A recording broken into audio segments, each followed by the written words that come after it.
এক বছরের জন্য কেন্দ্রীয় চুক্তিতে জায়গা পাওয়া ২২ ক্রিকেটারের নামের তালিকা প্রকাশ করেছেন বাংলাদেশ ক্রিকেট বোর্ড বিসিবি।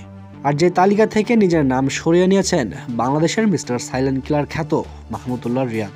সব ক্রিকেটার যখন এই তালিকায় জায়গা না পাওয়া নিয়ে দুঃখ প্রকাশ করছেন, ঠিক সেখানেই মাহমুদুল্লাহ কেন ইচ্ছেগতভাবে নিজের নামকে এই তালিকা থেকে সরিয়ে নিলেন? তবে কি বাংলাদেশ ক্রিকেট থেকে আরও এক নক্ষত্রর বিদায় হতে যাচ্ছে?